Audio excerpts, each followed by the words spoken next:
ఇది కేవలం సమాచారంగా మాత్రమే భావించండి. వైద్య నిపుణులను సంప్రదించండి.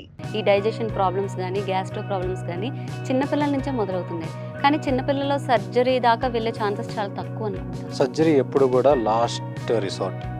మెజారిటీ ఆఫ్ టైమ్స్ మేము లైఫ్ స్టైల్ చేంజెస్తోనే 90% ఆఫ్ జీర్ణ వ్యాధి సమస్యలను.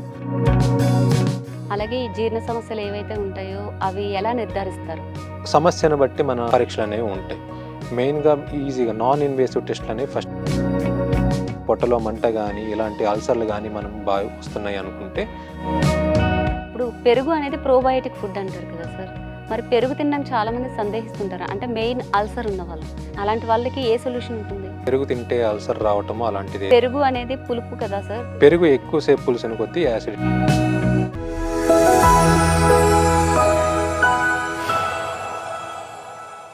జీర్ణ ప్రక్రియ అంతా సరిగా లేకపోవడం వల్ల ఈ డైజెషన్ ప్రాబ్లమ్స్ కానీ, గ్యాస్ట్రో ప్రాబ్లమ్స్ కానీ చిన్నపిల్లల నుంచే మొదలవుతున్నాయి. కానీ చిన్నపిల్లల్లో సర్జరీ దాకా వెళ్ళే ఛాన్సెస్ చాలా తక్కువ అనుకుంటా. సర్జరీ ఎప్పుడు కూడా last resort. Majority of times మేము మందులతోనో లేదంటే లైఫ్ స్టైల్ చేంజెస్తోనే 90% ఆఫ్ జీర్ణ వ్యాధి సమస్యలను అరికట్టవచ్చు, వాటిని తగ్గించవచ్చు. ఎప్పుడైతే అవి కాంప్లికేట్ అవుతాయో లేదా క్యాన్సర్గా మారుతాయో అప్పుడు మాత్రమే మేము సర్జరీకి వెళ్తాం. అంటే ఇప్పుడు సమ్మర్ సీజన్ అయిపోతుంది సార్. ఇప్పుడు రెయినీ సీజన్ స్టార్ట్ అయిపోయింది. ఇప్పుడు ఏంటంటే అందరూ మ్యాంగోస్ తిని చాలా అంటే డైజెషన్ ప్రాబ్లమ్స్ చాలా ఫేస్ చేస్తూ ఉంటారు. అలాంటి వారికి మీరు ఎలాంటి సజెషన్స్ ఇస్తూ ఉంటారు రెయినీ సీజన్లో? ఎస్పెషల్లీ రెయినీ సీజన్లో ఓరల్గా బయట తీసుకునే ఫుడ్ వల్ల ఒక్కోసారి కొన్ని బ్యాక్టీరియా కానీ వైరస్లు కానీ జీర్ణ వ్యవస్థలోకి దూరి వాటి వల్ల డ్యామేజ్ చేసే అవకాశాలు ఉంటాయి. అట్లీస్ట్ చాలామందికి మోషన్లు కానీ వామిటింగ్స్ కానీ పొట్టలో నొప్పి రావటం కానీ వీటి వల్ల వస్తుంటాయి. సో ఇలాంటివి అవాయిడ్ చేయాలంటే మేజర్గా బయట జంక్ ఫుడ్ని, స్టోర్ చేసిన ఫుడ్ని, వీటిని చాలా వరకు అవాయిడ్ చేయటం మంచిది. అండ్ వీలైనంత వరకు ఇంట్లో ఫుడ్ తయారు చేసుకొని తినటం అనేది చాలా ఉత్తమం. అయితే మన ఇండియాలోనే గ్యాస్ ప్రాబ్లమ్స్ అనేవి చాలా ఎక్కువగా చూస్తూ ఉంటాం. దీనికి కారణాలు ఇవే అంటారా? కారణాలు చాలా కారణాలు ఉండవచ్చు. ఒక కారణానికి ఆపాదించడం కష్టం. ఇండియాలో యాజ్ పాపులేషన్ పెరుగుతున్న కొద్దీ బయట తిండి ఎక్కువ అవుతుండటం వల్ల అండ్ అన్నెసరీ ఫుడ్ తీసుకోవటం వల్ల, టైంకి తినకపోవటం వల్ల, వీటన్నిటి వల్ల కూడా జీర్ణ సమస్యలు పెరుగుతాయి. అండ్ అది కాకుండా యాజ్ ఓల్డ్ ఏజ్ పాపులేషన్ కూడా గ్రాడ్యువల్గా పెరుగుతూ ఉంది. వాళ్ళలో జీర్ణ వ్యవస్థ తక్కువగా పనిచేయటం వల్ల ఉన్న కొందికి గ్యాస్ సమస్యలు అనేవి పెరుగుతూ ఉన్నాయి. అలాగే ఈ జీర్ణ సమస్యలు ఏవైతే ఉంటాయో అవి ఎలా నిర్ధారిస్తారు? అంటే దీనికి ఏమన్నా టెస్ట్లు, సపరేట్ టెస్ట్లు అవి ఉంటుంటాయి? సమస్యను బట్టి మన పరీక్షలు అనేవి ఉంటాయి. మెయిన్గా ఈజీగా నాన్ ఇన్వేసివ్ టెస్ట్లు అనేవి ఫస్ట్గా మనం చేస్తాం. మెయిన్గా పొట్టలో సమస్యను బట్టి ఏదన్నా మనకి మేజర్ ప్రాబ్లమ్ ఏదన్నా ఉంది అనుకుంటే అల్ట్రాసౌండ్ స్కాన్ ద్వారా చాలా వరకు సమస్యలు బయటపడుతుంటాయి. ఒకవేళ మంట కానీ, పొట్టలో మంట కానీ, ఇలాంటి అల్సర్లు కానీ మనం బాగా వస్తున్నాయి అనుకుంటే ఒక్కోసారి ఎండోస్కోపీ ద్వారా మనం వాటిని కనిపెడతాం. ఎండోస్కోపీ ద్వారా మెజారిటీ ఆఫ్ అప్పర్ జిఐ సిమ్టమ్స్ని, అప్పర్ జిఐ డిసీజెస్ని మనం నిర్ధారించవచ్చు. మెయిన్గా అల్సర్స్ కానీ, లేకపోతే హైటస్ హెర్నియాలు కానీ, గ్యాస్ట్రోఎసోఫేజియల్ రిఫ్లక్స్ డిసార్డర్స్ కానీ, లేదా పైన పేగుకు సంబంధించిన క్యాన్సర్లు కానీ ఎండోస్కోపీ ద్వారానే నిర్ధారిస్తున్నారు. అట్లాగే ఈ కాలంలో చాలా వరకు ఎండోస్కోపీ ద్వారానే ట్రీట్ చేయటం కూడా అవుతుంది. అదే ఇప్పుడు పెరుగు అనేది ప్రోబయోటిక్ ఫుడ్ అంటారు కదా సార్, మరి పెరుగు తినడం చాలా మంది సందేహిస్తుంటారు, అంటే మెయిన్ అల్సర్ ఉన్న వాళ్ళు.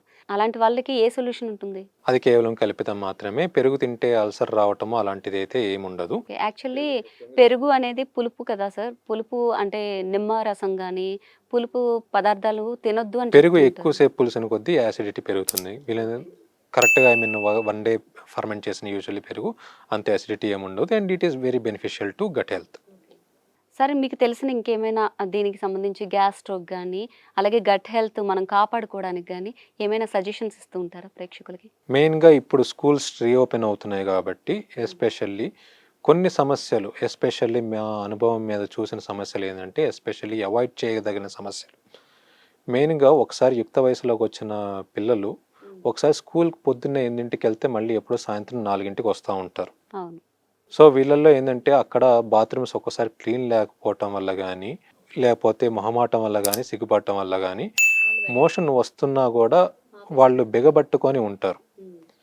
ఈ సమస్య ఉన్న కొందికి ఎట్లా అవుతుందంటే కొన్ని రోజులు అట్లా వెళ్ళకపోతాం, అది అలవాటు పడిపోతారు.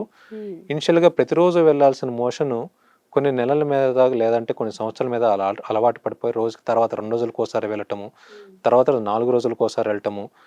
డాక్టర్ దగ్గరకు వచ్చే సమయానికి మేము ఎప్పుడో వారానికి ఒకసారి వెళ్తున్నాము డాక్టర్ అని చెప్తుంటారు. వాళ్ళకేం నొప్పి ఏముండదు, కానీ దాన్ని అలవాటు పడిపోయి ఉన్నారు. ఈ సమస్య దాన్ని మళ్ళీ తీర్చేయాలంటే మళ్ళీ వాళ్ళకి సమస్య ఎన్ని సంవత్సరాలు అయ్యి మొదలైందో మళ్ళీ తిరిగి అన్ని సంవత్సరాలు టైం పడుతుంది నార్మల్ చేయడానికి.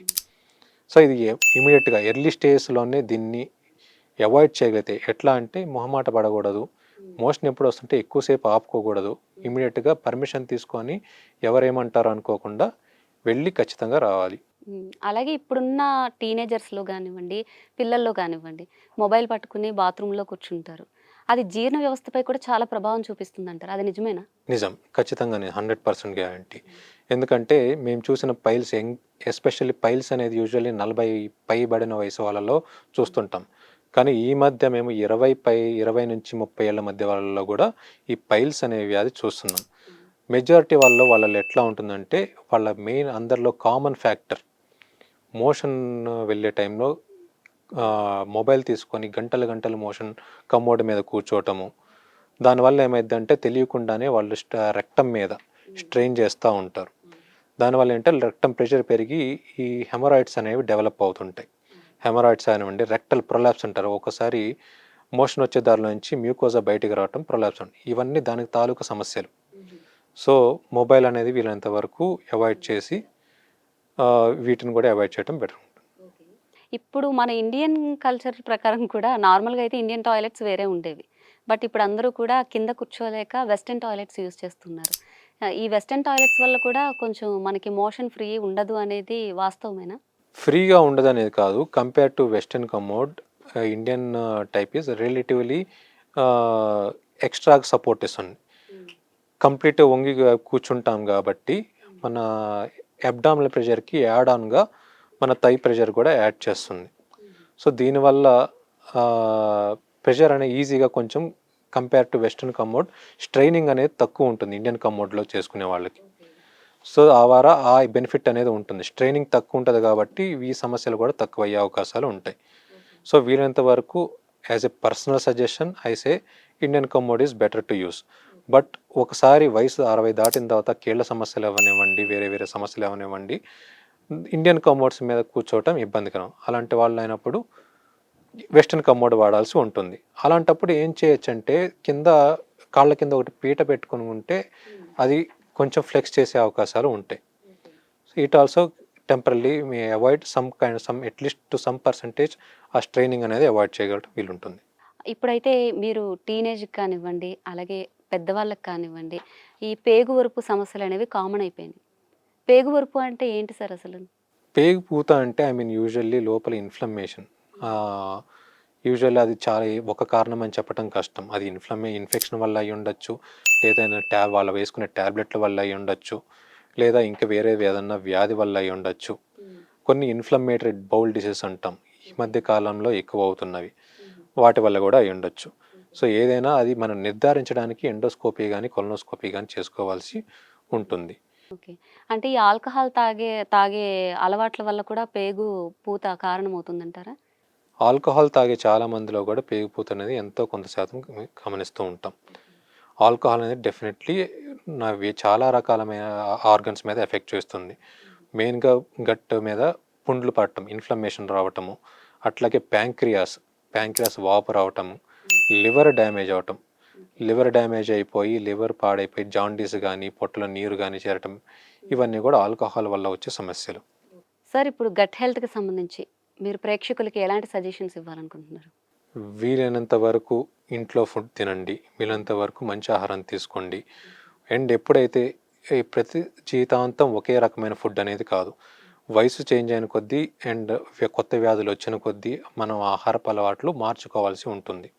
అండ్ అట్లాగే మనం తీసుకున్న ప్రతి మెడిసిన్స్ కూడా ఎంతో కొంత మేరకు మనం గట్టు మీద కూడా ఎఫెక్ట్ చూస్తుంది. దాని తగ్గట్టు మనం ఆహారపు అలవాట్లు అనేది మార్చుకోవాల్సి ఉంటుంది. సో దాని తగ్గట్టు ఎప్పటికప్పుడు కనీసం 6 నెలలకోసారో, సంవత్సరానికోసారి మీ కన్సర్న్ డైటీషియన్ గానీ, లేదా గ్యాస్ట్రోఎంట్రాలజిస్ట్‌ని గానీ కలిసి దానికి తగ్గట్టు మన డైట్‌ని మార్చుకోవటం చాలా బెటర్‌గా ఉంటుంది. దీని ద్వారా చాలా సమస్యలను మనం అవాయిడ్ చేయొచ్చు. అండ్ మన కాంప్లికేషన్స్ కూడా అవాయిడ్ చేసి వీలైనంత వరకు హెల్తీగా ఉండటానికి ఉండొచ్చు. Thank you very much sir. Thank you. ప్రేక్షకులకి చాలా మంచి సందేశాన్ని ఇచ్చారు. Thank you. Thank you.